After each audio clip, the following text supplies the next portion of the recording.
I tip my hat to the Republicans, to the conservatives out here and what they did in this last election. Again, I did not vote for Donald Trump. Unlike people that suddenly turned around and kissing his ring and you know, trying to feign like they're suddenly a supporter of his. No, I did not vote for him, but I got to tell you something. I'm not mad he won. You know what I'm saying? I'm not mad he won. Yeah. What's up, guys? Welcome back to the channel. So we got a video, a podcast, sit-down interview, whatever you want to call it, with Stephen A. Smith and Dave Ruben. I know we've been talking about Stephen A. a lot lately, and that's because he's entertaining. So they're going to talk about two different things here in this first clip. It's two clips I got for you guys. This is an hour long, so I kind of try to shorten it, get the best parts. So in this first clip, they're going to discuss why Stephen A. Smith decided to leave California, or I think New York or New Jersey. He was in New Jersey or somewhere in that area, and moved to Florida, and how the Democrat politicians in these Democrat-ran cities are basically a shithole. So check this out.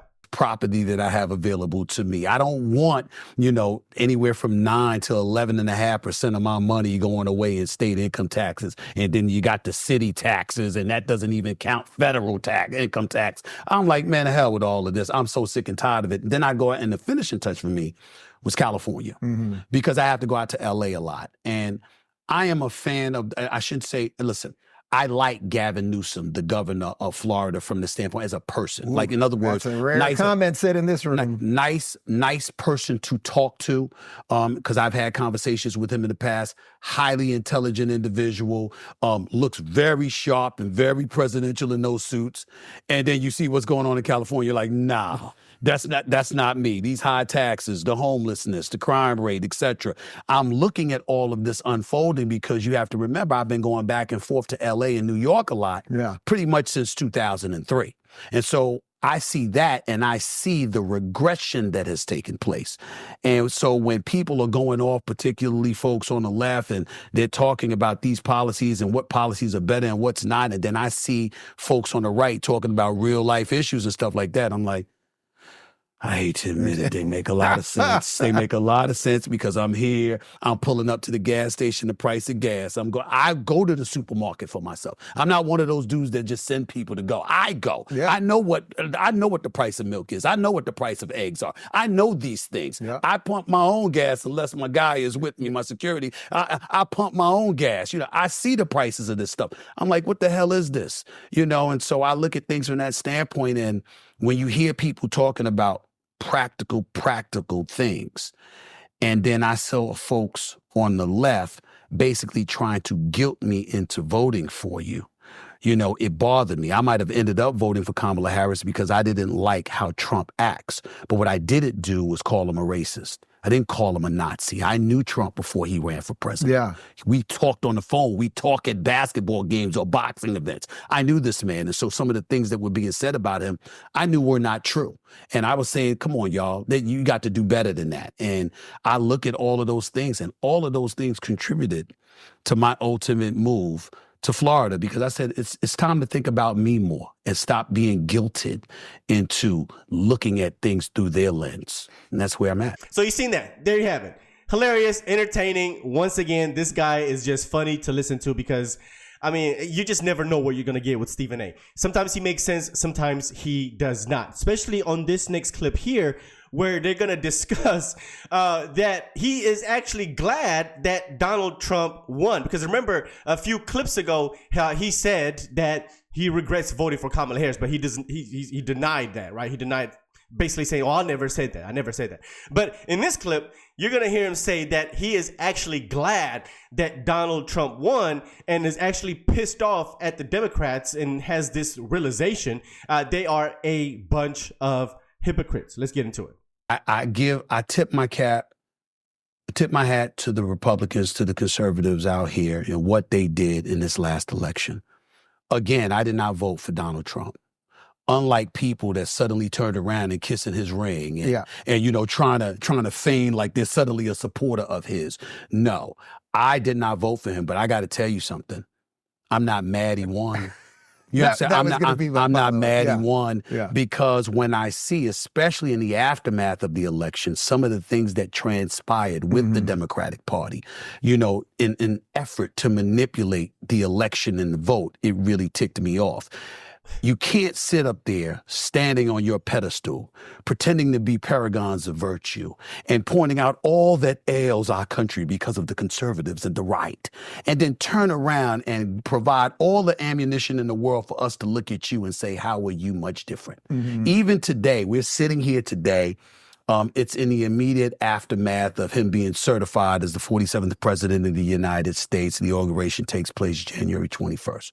We're sitting here and having a conversation, not me and you, I'm just talking about what they were doing yesterday, having a conversation about the insurrection. Yeah. Now, let me be very clear. I believe it was an insurrection. I don't believe everybody there was insurrectionists. I don't believe everybody there engaged in lawlessness.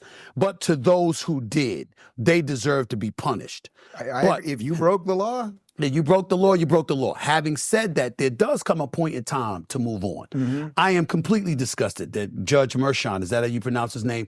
What the hell are you yeah, doing? that's the New York case, yeah. We're still gonna sentence the president. Really? Really, what you gonna do? You gonna put him in jail? Yeah. You know you're not gonna put him in jail, right? Okay, what are you gonna do with him? You gonna find him? You gonna find the president of the United States? Really gonna do that? Okay, how does that benefit us as a nation? You lost. Move on. Now it's time to move forward. So when we talk about, you know, folks that are serving time in jail, I'm not gonna sit here and advocate that they be released. What I'm gonna say to you is that if the president, soon to be president, says they've suffered enough, I'm not gonna lose sleep over it. If we're moving forward, we're moving forward. See, to me, that's an effort to keep us back. You lost. You got your ass whipped in the election thoroughly. You lost the White House. You lost the Senate. You lost Congress. You already lost the Supreme Court before he left office. All right, courtesy of Ruth Bader Ginsburg, not necessarily totally from the standpoint of a because you still probably would have had a 5-4 majority. But this is a woman, God rest her soul, who was a Supreme Court justice, who had every opportunity to retire. Yep. You were suffering from cancer, your health was ailing, you knew that Obama's administration wanted you to step away so he could insert a liberal into the courts, into the Supreme Court. Yeah. You knew this and passed. Why did you pass? According to the reports, why did you pass?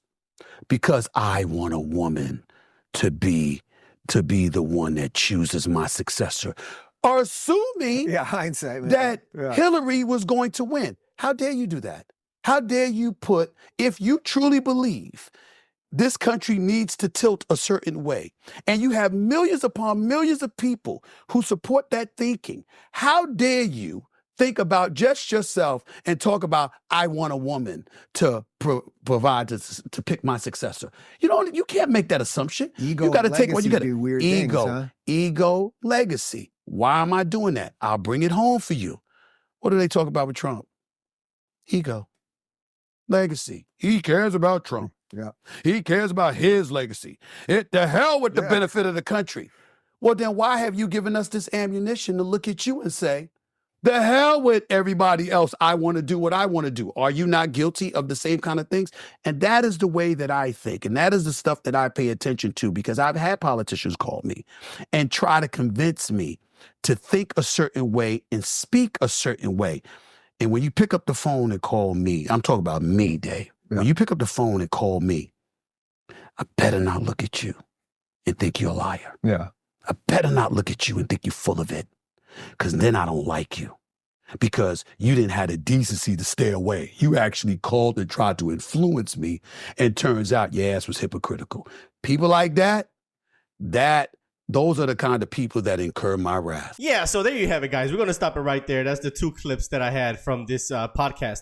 But absolutely hilarious. Stephen A. Smith is just now realizing that the whole Democratic Party are a bunch of hypocrites, a bunch of gaslighters, a bunch of hypocrites. But this is the funny part, because nobody buys this BS. Stephen A. Smith knew these things. Stephen A. Smith knew how bad the Democrats were. He knew they were a bunch of hypocrites. He knew they were a bunch of liars. It's not like he just woke up the day after elections and he had some type of epiphany, right? He woke up with a whole new revelation. He just all of a sudden got enlightened during his sleep and then woke up the next morning like, oh my God.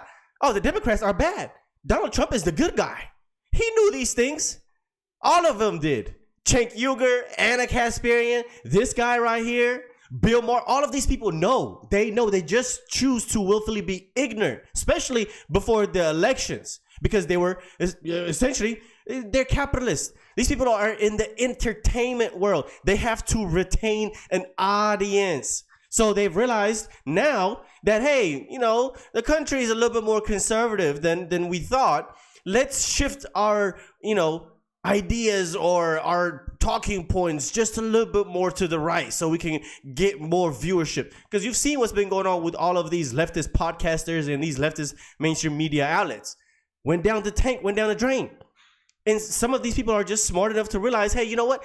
Let's just shift before we start going down the drain. So this is hilarious. Nobody buys this. I don't believe it. I don't know if it's genuine. You guys let me know if you think Stephen A is being genuine or not.